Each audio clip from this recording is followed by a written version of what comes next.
Bienvenue dans ma vie de papa, le podcast où chaque histoire de père compte. Je suis Jean-Marc Olivier Ouattara, le papa derrière ma vie de papa. Comme vous le savez, nous recevons à chaque fois des papas avec de très belles expériences, de très beaux parcours. Aujourd'hui, nous recevons Monsieur Prince Atobla. Bienvenue, Prince. Merci. Si vous devez vous présenter pour les personnes qui vous écoutent pour la première fois. Je suis Prince Atobla, Okay. père de 3 merveilleux enfants, Okay. époux d'une intelligente et charmante dame. Okay. Voilà. Ok. J'espère que vous êtes relax. C'est bon. C'est bon. Ok. Comme vous le savez, je vous avais déjà précisé, dans cette deuxième saison de ma vie de papa, nous avons un système assez spécial. Vous avez 4 cartes en face de vous. Ok. Derrière chaque carte, il y a une devinette. Et derrière chaque devinette, une question. Ok. Donc, on peut démarrer. C'est bon. On y va pour la première devinette. Je n'ai pas besoin de mots compliqués. Ok. Juste d'une présence, d'un regard, d'un je t'aime sincère. Quand je passe, je laisse une trace dans le cœur. Ok. Qui suis-je? Je n'ai pas besoin de mots compliqués. Juste d'une présence, d'un regard, d'un je t'aime sincère. Quand je passe, je laisse une trace dans le cœur. Qui suis-je? Bon, je pense à l'enfant. L'enfant, oui, mais c'est pas ça, je te laisse encore. Je n'ai pas besoin de mots compliqués. Je n'ai pas besoin de mots compliqués. Ouais. La réponse, c'est le moment. Le moment. Ok. Tu vois, c'est des moments qui restent à jamais. Ok. Ça laisse des traces. Mhm. Donc, c'est pas vraiment le mot Ok. ou les paroles qu'on dit. Et la première question, c'est, est-ce que ton enfant t'a déjà demandé pourquoi tu travailles autant? Oui. Et quand l'enfant te pose cette question, qu'est-ce que tu réponds? Bon, ça revient, comme tu le disais, ça revient très souvent. Pas qu'est-ce que tu fais? Qu'est-ce que tu fais? Quand je dis je travaille, dis pourquoi tu travailles? Et la réponse simple que je donne, c'est je travaille pour aider les autres. Je travaille pour donner de l'amour aux autres. Ok. Voilà, c'est ce que j'essaie d'inculquer au plus grand parce que c'est lui qui pose très souvent cette question-là. Et je lui dis aussi souvent que je travaille pour avoir de la connaissance, pour acquérir de la connaissance Ok. et pour être un peu plus intelligent. Le plus grand, il a quel âge? Il a 5 ans. 5 ans. Est-ce qu'il y a déjà une question que ton enfant, soit le plus grand ou la deuxième, t'a déjà posée qui t'a un peu remué, qui t'a un peu tiqué? Là, du coup, je vois pas. Tu vois pas? Je vois pas de questions. Ok. Et pour toi, si tu devais définir un papa, c'est quoi un papa? Un papa, c'est un être spécial Ok. qui a, dans un premier temps, des responsabilités, qui doit partager et protéger les personnes qu'il aime. Ok. Donc, on va dire son épouse, ses enfants. Voilà. Aussi simplement pour moi. Ok. Si on te pose une question, quel est le plus beau moment que tu as passé avec ton enfant? Le plus beau moment bon, je dirais pas le plus beau. Je dirais, il y a toujours des moments qui se valent. Mais Et là précisément, non, est-ce là, qu'il y a quelque chose qui t'est venu en il y a tête, plein un de choses. souvenir Oui, qui... plein de choses. Et je vais te partager quelques moments. À chaque fois que je joue avec eux. Ok. Et Voilà. quel type de jeu tu fais avec eux? Alors, on aime bien jouer soit dans le sable. Voilà, on mouille le sable avec de l'eau. Ah bon? Oui, on mouille le sable avec de l'eau. Ils vont te faire quelques petites figures. Ok.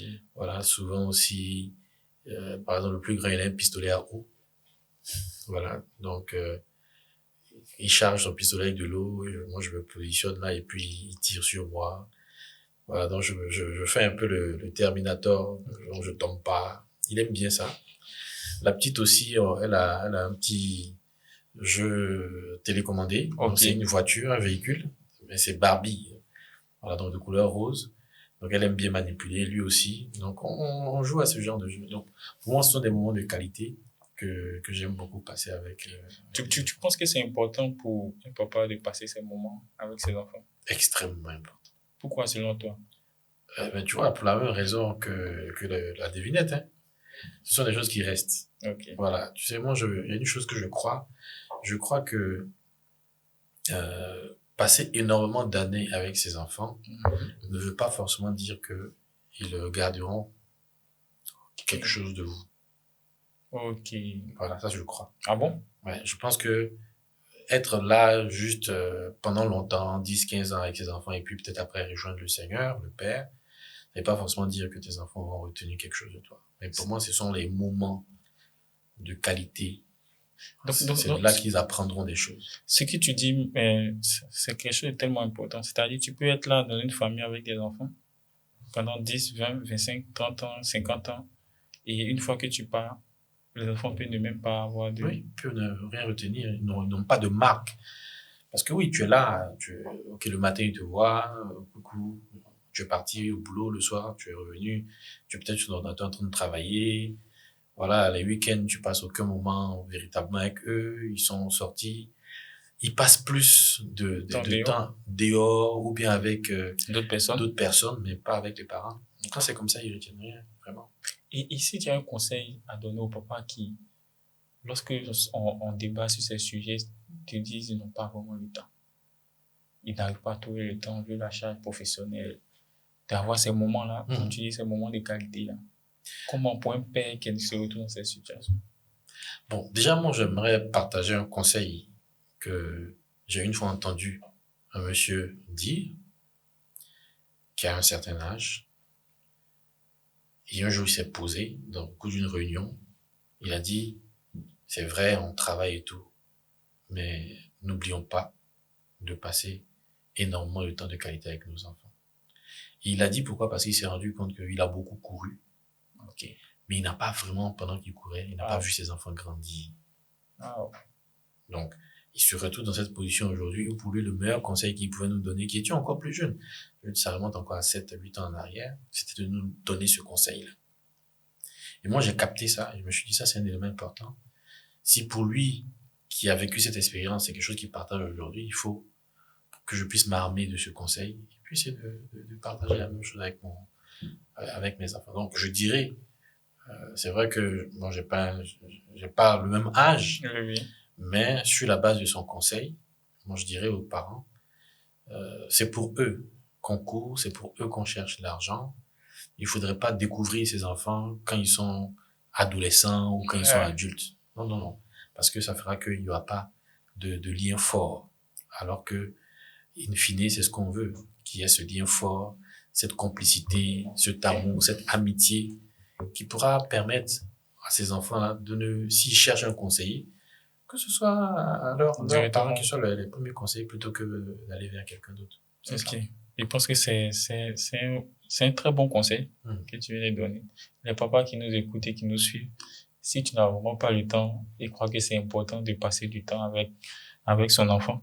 Comme tu l'as dit, tu peux vivre 50 ans, 25 ans auprès d'une personne et puis si tu n'as pas vraiment de moments de qualité, il n'y aura pas de traces, il n'y aura pas de nostalgie assez fort pour l'enfant. On va passer par la deuxième question. Mais pardon, si tu permets, il y a une belle phrase qui me vient à l'esprit. Ok. Il y a une différence entre l'espérance de vie et l'expérience de vie. Oh. Je crois que tu vas développer ça pour toutes ces personnes. Parce que si tu as une longue espérance de vie, c'est que l'âge, c'est que la durée. Ok, si tu es dans le temps. Tu as fait un temps. Mais l'expérience de vie, ce sont des moments. Wow. Donc, tu peux avoir passé énormément de temps avec tes enfants sans expérience. Ça compte pas. Alors qu'un enfant peut être resté avec ses parents peut-être 4 ou 5 ans, mais il a gardé. Il a eu beaucoup d'expérience. Il a eu beaucoup d'expérience. Il pourra s'en souvenir longtemps. Ça, c'est vrai, parce qu'une question peut poser à l'enfant, tu te souviens quoi de ton père? Et l'enfant n'a pas de réponse à donner. C'est assez triste, c'est très, très pénible. On y va pour la deuxième question. Tu laisses faire le choix. Je suis facile à allumer, difficile à éteindre. Je calme, je distrais, mais je peux aussi voler du temps. Je suis un allié ou un piège. Qui suis-je? Alors là, je pense... Je crois que tu vas trouver ça. je pense que je vais trouver. Là, tu vas trouver. En fait, je pense au smartphone. Ah ouais. Je pense au smartphone. C'est ça. Parce que la réponse est l'écran. C'est ça, l'écran, oui. Ah. C'est ça. Tu vois déjà les questions qui arrivent. Ouais. La première question, c'est qu'est-ce que tu observes chez ton enfant ou tes enfants lorsqu'ils sont sans le smartphone, sans l'écran, ils ne sont pas devant un écran? Alors, quand ils sont sans écran, bon, ils trouvent le moyen de s'occuper en jouant avec des jeux, certains jeux qui sont manuels. Voilà. Ça peut être des jouets, Okay. Ça peut être avec du sable, des choses comme ça. Ok. C'est ce que je constate. Et on constate aujourd'hui que nous sommes à l'ère d'un monde assez connecté. C'est assez difficile nous-mêmes en tant que parents de pouvoir se déconnecter, se détacher du téléphone. Et aujourd'hui, je crois que c'est important d'éduquer les enfants sans écran. Okay. Et aujourd'hui, si tu as quelque chose à nous partager concernant le livre, je me rappelle pas de l'auteur, je pense que tu peux nous partager directement le nom de l'auteur sur comment éduquer ses enfants sans l'écran. Oui. Alors, ce bouquin-là, il est très intéressant parce qu'il a été écrit par une femme qui est docteur. On pourra par la suite mettre la tête de son nom parce qu'il est un peu complexe à prononcer. Je vais pas écorcher le nom de cette gentille dame parce que c'est Reurig. Bon, franchement, c'est pas simple. Okay. Mais il est important de pouvoir occuper son enfant sans écran. Et ça passe par quoi? Ça passe par le fait déjà nous-mêmes de ne pas être trop dépendants de l'écran. Parce que les enfants, ils regardent, ils copient ce qu'on fait. Moi, il y a un exercice auquel je me plie très souvent. C'est, je cherche à ce que mes enfants arrivent à me regarder dans les yeux. Dans le champ, je ne vais pas dire regarde-moi dans les yeux. Qui est ce contact visuel là? Tu vois? Regardons-nous. Et pourquoi? Parce que pour moi, c'est comme si c'était un regard actif. Okay. Parce que souvent, c'est un regard passager. Okay. On regarde sans vraiment regarder. Donc, pour moi, c'est comme si c'est une pause.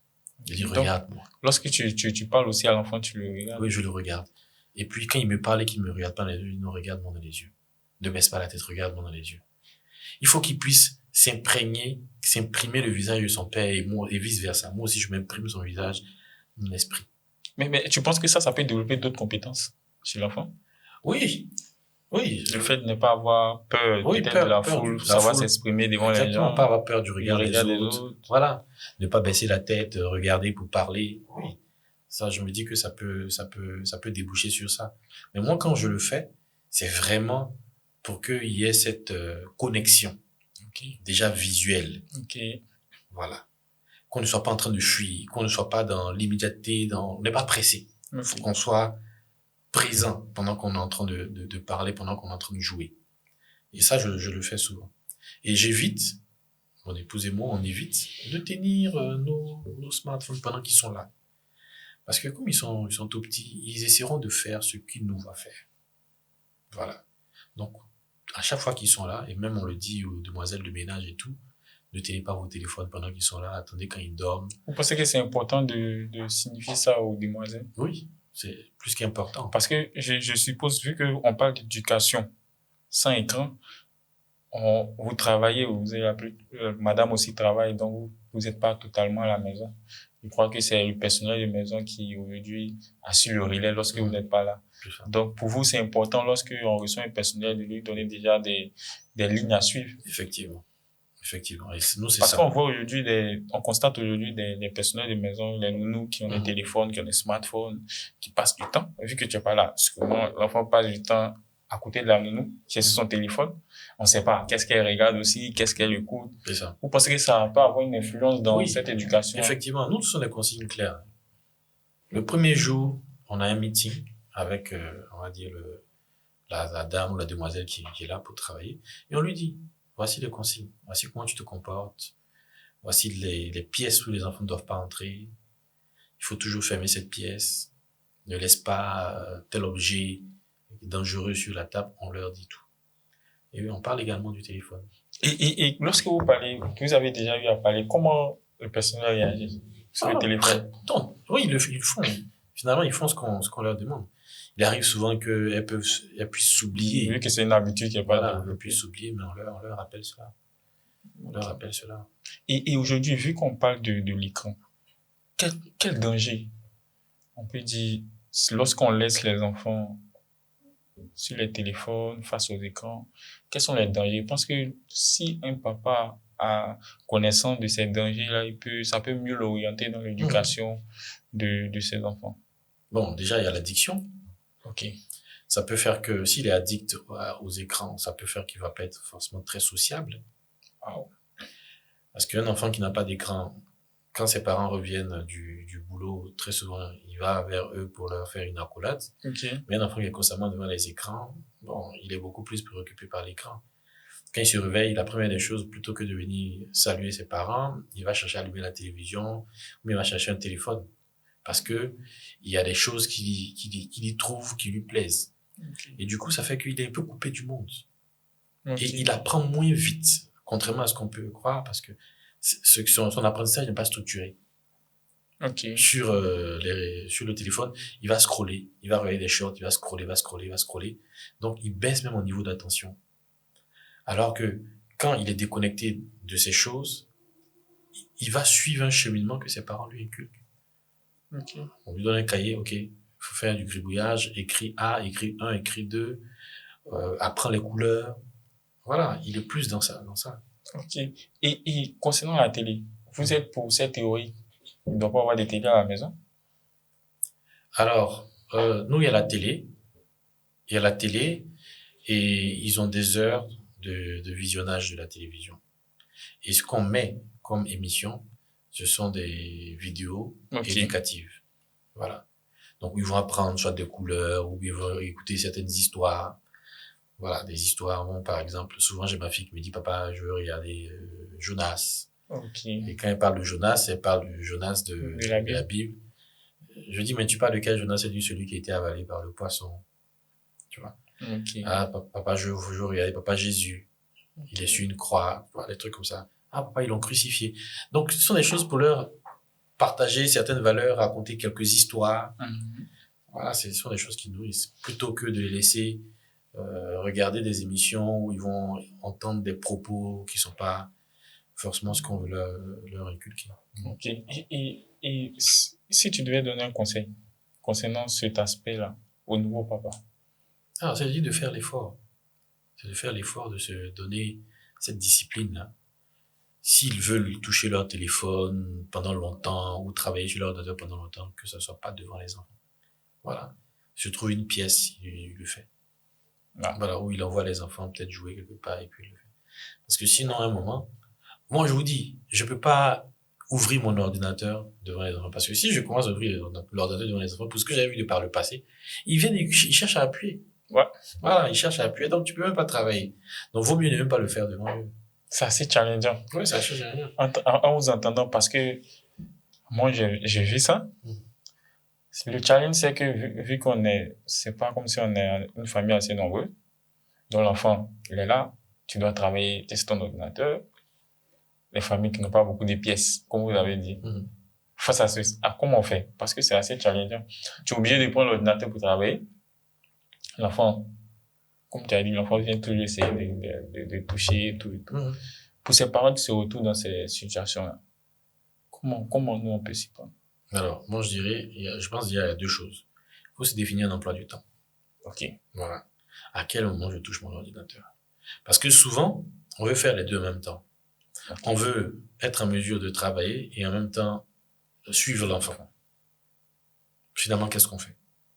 Donc, soit je suis pleinement avec l'enfant, 100%, 100%, je suis avec lui, ou bien je travaille. Donc, pour ça, il faut que je définisse un emploi du temps. Donc, si je me suis dit que de 16h à 18h, je suis avec l'enfant, je suis pleinement avec l'enfant. Après 18h, lui, je fais qu'il est occupé avec quelqu'un. Ok. Et s'il vient, je lui dis non, c'est pas le moment, papa est en train de travailler, maman est en train de travailler. Okay. Si, comme tu dis, si on n'a pas beaucoup de pièces, c'est comme ça on procède. Papa est en train de travailler, maman est en train de travailler. Donc, soit la nounou va s'occuper de lui, soit la maman va s'occuper de lui. Dans ce moment-là, c'est non, il vient pas. Il faut qu'il comprenne. Il faut lui faire comprendre au fur et à mesure. Et tu verras. Ok. Je pense que ça fera du bien à plusieurs personnes qui se retrouvent dans cette situation. Ouais. On y va pour la troisième question. Ok. Je te partage entre ton rêve et ta maison. Parfois, je te brûle. Parfois, je te pousse. Je suis un fil tendu entre ambition et attention. Qui suis-je? Je te partage entre ton rêve et ta maison. Parfois, je te brûle, parfois, je te pousse. Je suis un fil tendu entre ambition et attention. Qui suis-je? Moi, je pense à objectif. Ouais, ça peut être ça, mais la réponse est l'équilibre. Ok. Tu vois, il est au D'accord. milieu, au fait. Donc, c'est la question qui vient après ça, c'est est-ce que tu as déjà eu l'impression de trop donner à ton travail et pas assez au niveau de la famille? Oui, c'est déjà arrivé. Comment tu vis ça? Ah, je le prends mal. Pour moi, c'est pénible. C'est pénible parce que, comme je te dis, moi, j'ai toujours eu ce désir de voir mes enfants grandir. Et voir ces enfants grandir, ce n'est pas être dans la même pièce seulement avec eux. Okay. Voilà, c'est de partager des moments. Donc, souvent, il m'arrive de me déconnecter totalement pour passer ces moments de qualité là. Okay. Parce que il y a des choses que il y a des choses que je veux pas voir m'échapper. Il y a des choses que je souhaiterais pas qu'on me raconte. Et est-ce que je pense que dans ce mode de vie qu'on est aujourd'hui, où tout va vite, le travail, à la pression du travail en tant qu'homme, en tant que papa, à la famille, est-ce que c'est facile de trouver l'équilibre? C'est pas facile. Il faut forcer. Est-ce que la question qui me vient en tête, c'est est-ce que l'équilibre existe? Je prends l'exemple. Peut-être, c'est vrai que c'est une conception qui vient directement de ma tête. Tu peux trouver des personnes qui sont plus vie pro, et lorsque tu es plus sur la vie pro, la tension baisse au niveau de la famille. Tu peux trouver aussi des personnes qui sont plus au niveau famille, et au niveau pro, ça baisse. Et en tant qu'homme, je crois bien, en tant qu'homme gardien de la maison, si le niveau pro baisse, c'est assez difficile pour pouvoir subvenir aux charges de la maison, au niveau de la famille, tout et tout. Donc, est-ce que l'homme n'est pas dans un schéma où il sera toujours au niveau pro excellent? Il faut qu'il assure, parce qu'il y a un objectif derrière de pouvoir prendre soin de la famille. Et ça, est-ce que l'homme peut vivre cet équilibre? Ah, je te dirais oui. Parce que aujourd'hui, pour moi, je suis équilibré, je souffre pas. Okay. Non, je ne souffre pas. Parce que comme je t'ai dit, tout est une question d'emploi du temps, de volonté, d'objectif. Et la question qui me vient en tête, parce que je réagis pour des personnes qui peuvent se retrouver devant toi. Vous faites quel travail? Vous êtes dans quel domaine? Vous travaillez à votre propre compte ou vous travaillez pour quelqu'un? À mon propre compte. Donc là, ça remet en cause une autre question. Est-ce que le fait que vous vivez l'équilibre n'est pas relatif, n'est pas lié à votre vie pro, perso? Alors, je dirais non, parce que avant que je ne sois à mon propre compte, Ok. Vous avez connu cet équilibre? J'étais arrivé à trouver cet équilibre. Parce que comme je dis, c'est une question d'emploi du temps. Ok. Parce qu'il faudrait pas que les gens se disent que il faut que je sois entrepreneur pour pouvoir arriver à cet équilibre. Ouais. Non. Après de 8h à 18h. Donc c'est ça va mettre pause. Après 18h, qu'est-ce que tu fais? Est-ce que tu pars encore bosser à la maison? Ou bien tu te déconnectes pour passer du temps avec les enfants? Parce que les enfants, de toutes les manières, quand tu rentres là, ils ont jusqu'à maximum 20h30, 21h pour aller se coucher. Ouais. Si tu veux bosser encore là, travaille après 21h. Puis lève-toi très tôt le matin, à partir de 5h du matin. Okay. Travaille. Mais quand tu rentres, il faut être là. Donc vous nous faites comprendre que l'équilibre peut exister. Donc, les parents, je crois que l'équilibre peut exister. Moi, je te dis, pour la petite histoire, si moi je descends par exemple à 17h, okay, et que le soleil n'est pas encore tombé, mais les premières actions, comment je fais quand j'arrive, c'est, il faut que je joue même avec les enfants. Je dois chercher à jouer avec les enfants. Donc, s'ils ont peut-être des jouets qui sont électroniques, ok, je charge rapidement, je mets les piles, paf, on est parti. Okay. Et puis, j'essaie de leur apprendre des choses. Et puis aussi, j'apprends d'eux. Ouais. Je me nourris de cela parce que ça te permet aussi d'évacuer ton stress. Ouais, ça c'est vrai. Mais tu peux pas être de façon continue dans une chose sans passer à une autre. Non, c'est pas bon. Je pense que c'est C'est vraiment challengeant. Ce qui me vient en tête, vous savez, c'est quoi? C'est quoi? C'est d'inviter peut-être un papa qui se retrouve dans une vie professionnelle à travailler les soirs. Ok. Ce qui vient de ma tête directement, c'est d'être à se mettre. Vu que vous parlez d'équilibre pro, les activités et tout, est-ce que pour vous, c'est assez facile de pouvoir, je crois que ça serait intéressant quand on reçoit. Non, moi je te dis, c'est vrai que pour eux, c'est peut-être pas facile, mais il faut se dire aussi qu'il y a des choses qui sont en lien avec des saisons, hein. Ok.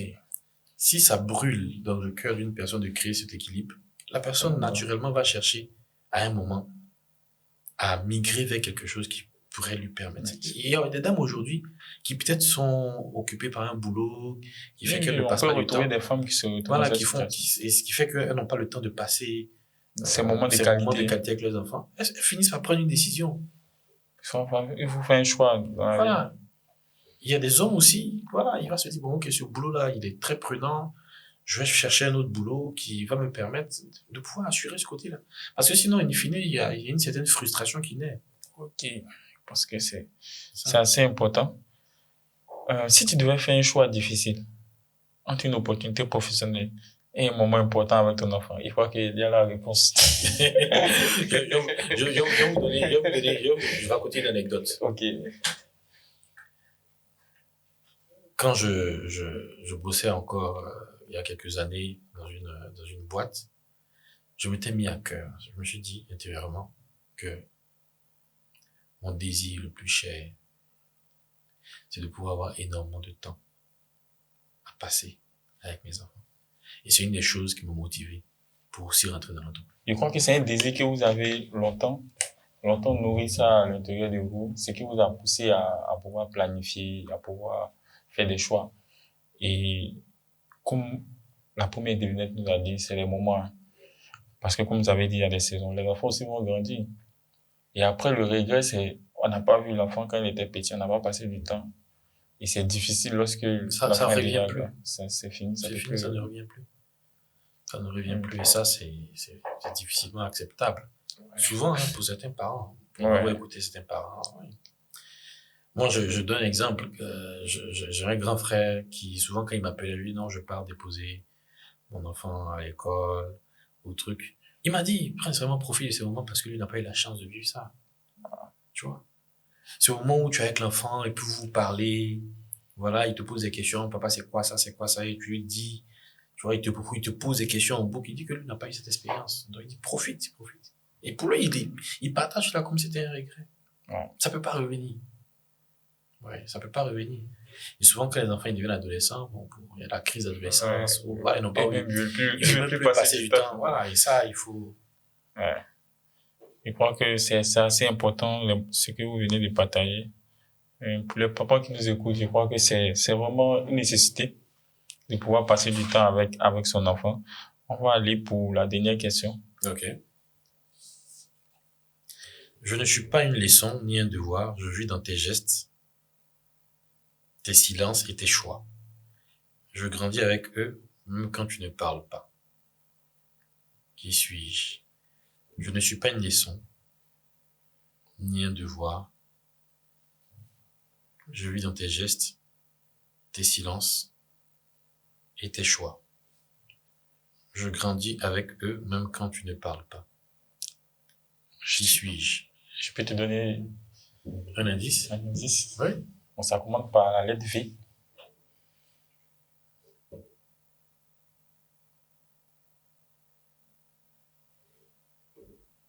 Deuxième, ça se termine par R.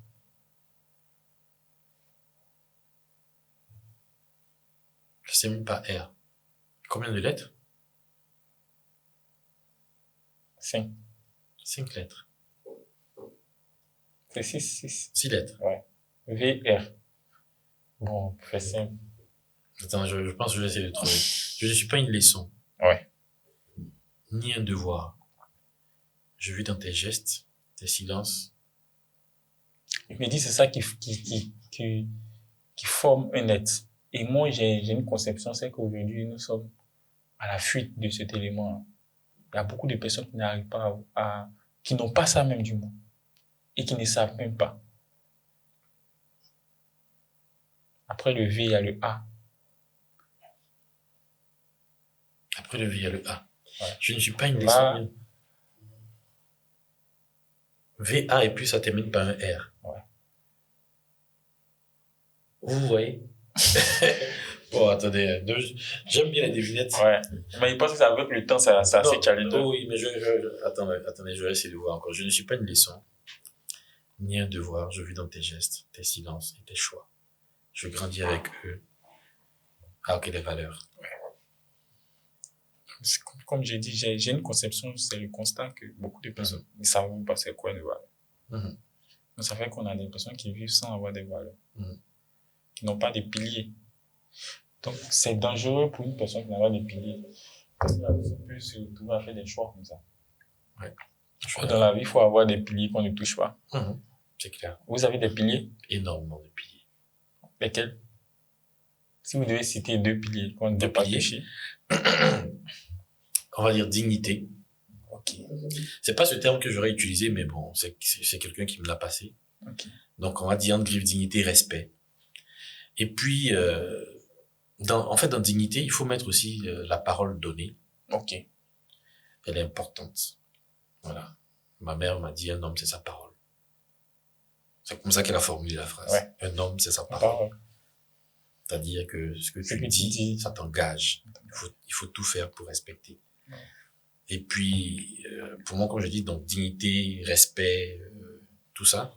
Et un autre élément, c'est quelque chose qui tourne autour de la confiance. Mais je vais dire honnêteté. Je vais être honnête. Ah, ça. Et quelle valeur tu incarnes sans même avoir besoin d'expliquer? C'est-à-dire quand te voit, on passe du temps avec toi. Quelle valeur? Mais en fait, je dis, pour moi, ça, c'est pas quelque chose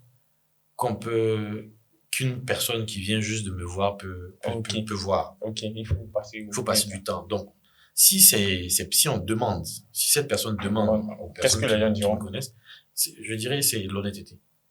Ok. Honnêteté. Je suis quelqu'un de confiance. Est-ce que tu as une valeur que tu as reçue de tes parents que tu veux absolument transmettre à tes enfants? Alors, j'ai envie de dire, beaucoup. Beaucoup. Voilà, beaucoup. Mon père, par exemple, on dirait l'amour du travail. Ouais.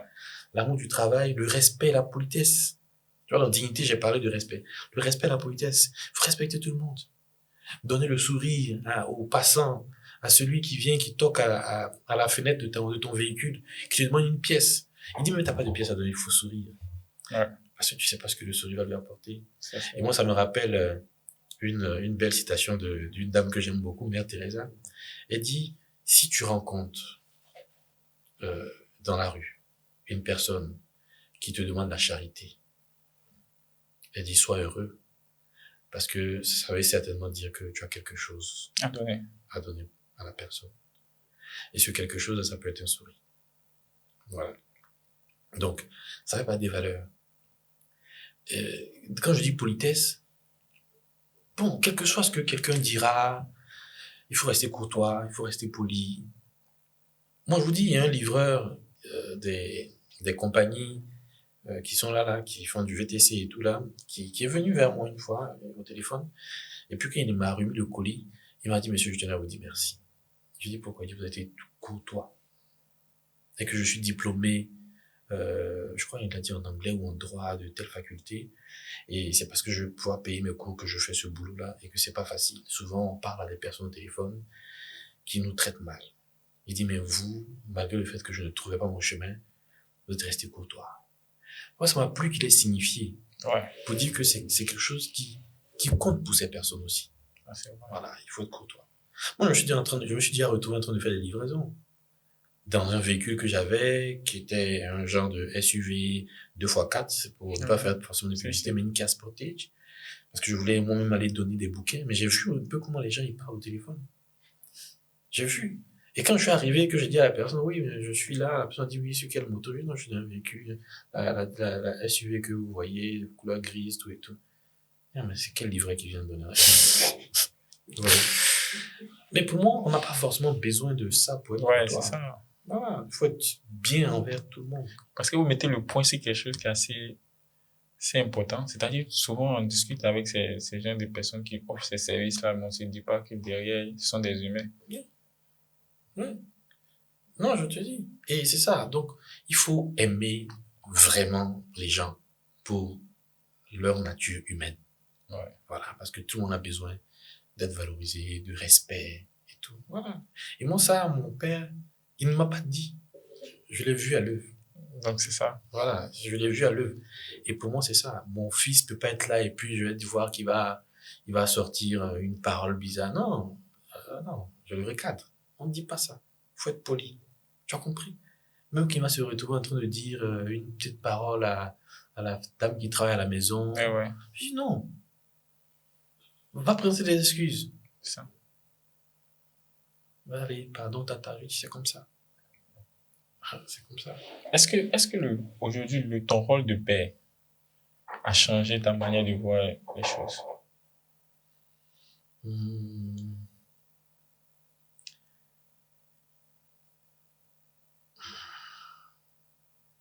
Changer ma manière de voir les choses. Est-ce qu'il y a des choses que tu faisais avant d'être papa, qui aujourd'hui, vu ton rôle de père, vu que tu es un papa, que tu n'arrives plus à, ou tu as décidé de ne plus faire? Alors, je dirais que comme je parlais de responsabilité, dans tout ce que je fais, je pense beaucoup à eux. Ok. Voilà, dans tout ce que je fais, je pense beaucoup à mes enfants, je pense beaucoup à mon épouse. Voilà, parce qu'aujourd'hui, tu as des personnes qui sont dans une posture d'héritier. Ouais. Donc, tes choix, C'est incombe. voilà. Tu vois, je vais te donner un exemple. C'est, par exemple, auparavant, quand j'étais pas encore père, quand j'étais pas encore marié, je réfléchissais pour moi seul.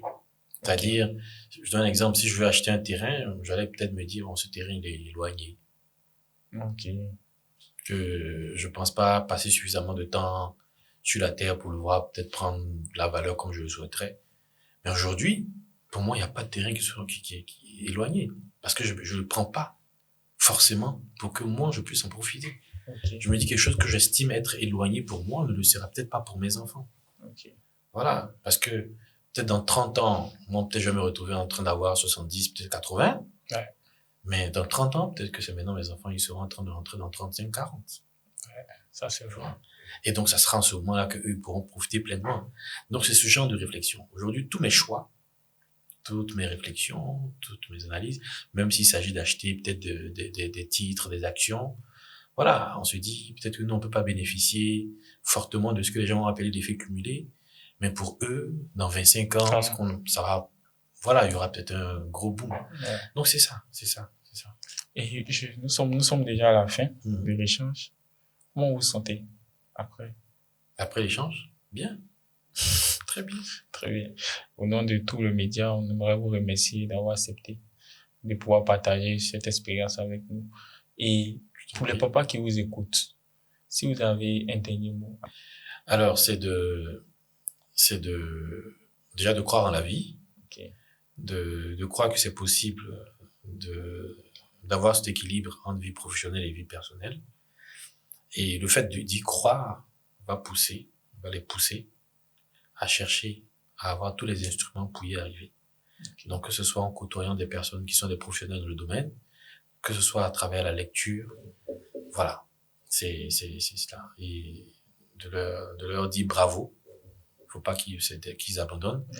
Et peut-être que ce qu'ils ne savent pas, c'est que peut-être le jour du tournage tombe exactement au moment de la fête des pères. Bonne fête. Donc, je dirais bonne fête des pères à tous les papas, même si peut-être nous verrons un peu plus tard.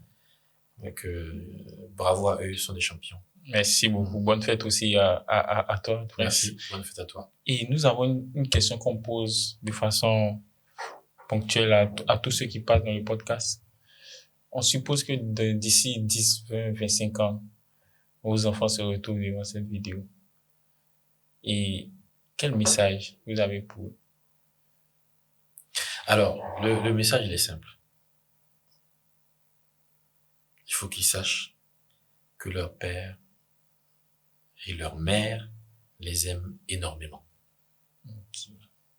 Et que l'amour que nous leur partageons, c'est cet amour-là que nous avons reçu également de nos parents, des personnes qui sont autour de nous, cet amour que la vie nous a donné de quelque manière que ce soit. Et il faut que ces derniers puissent aussi être un véhicule d'amour, qu'il faut qu'ils propagent l'amour autour d'eux. Voilà. Ok, merci encore. Merci pour ce moment. Nous avons essayé d'aborder des points assez importants, comme le moment qu'on passe avec les enfants, l'équilibre entre vie pro et vie familiale qui est possible, et le fait d'éduquer les enfants sans les écrans. Et nous voulons inviter tous les papas qui nous suivent à consacrer du temps à leurs différents enfants. C'est important. Et on va terminer avec cette phrase du prince qui dit... Il peut y avoir une espérance de vie qui est différente de l'expérience de vie. Voilà. Donc, on termine par ça et on vous dit merci encore d'avoir suivi. N'oubliez pas de vous abonner sur nos différentes pages Facebook, TikTok, Instagram et YouTube.